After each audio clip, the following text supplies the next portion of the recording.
Okay, well, it's a great pleasure to open this masterclass. Communicate with each other, and how we go about that is one of the things that was a big hurdle to get over. Both Chris and I are responsible for a lot of the sustainability that goes on within the college. I'm a curriculum manager and Chris is the director of estates.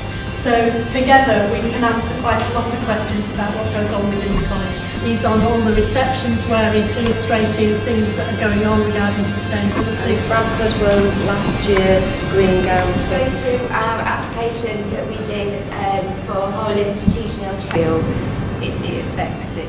It's a good opportunity to do a bit of networking and just to see what else is going on, and there's always the opportunity to learn in this sector.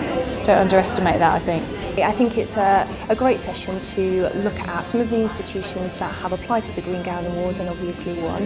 It's nice to see their journey, where they came from, where they are now, and actually what they plan to do in the future to develop sustainable development within their institution and for the wider sector. It always helps to actually see people who've actually done these things, and you always inevitably pick up bits and bobs that you would miss if you hadn't come along to these sessions.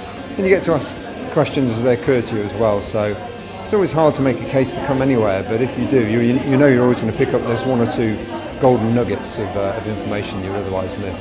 If we do apply next year, I think one of the things that's been reassuring is the fact that actually there's no point rushing an application for a green gown, and sometimes it's actually worth taking your time, and where you see projects beginning, you can allow them to develop over perhaps a few years and basically bide your time, and that there's some merit and benefit in doing that. I think it's really important because I think, as we've heard, many institutions that apply to the Green Gown Award and either don't get shortlisted or they actually don't win the category that they've applied to.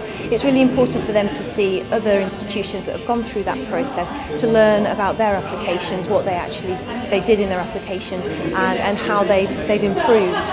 The thing I've taken away really is that you need courage, I think, to attempt to make sustainable change at institutions, and you definitely need top-down support. Very useful to understand which bids are winning the green gown, because it is now quite coveted, so it's very useful to see the process that they've been through and to try and get a feel for the breadth really of the applications and what's required to be a winner. Once you know somebody else is really actually putting their money where their mouth is and getting stuck in, that will always make that's because it leaves you no excuse to not do the same.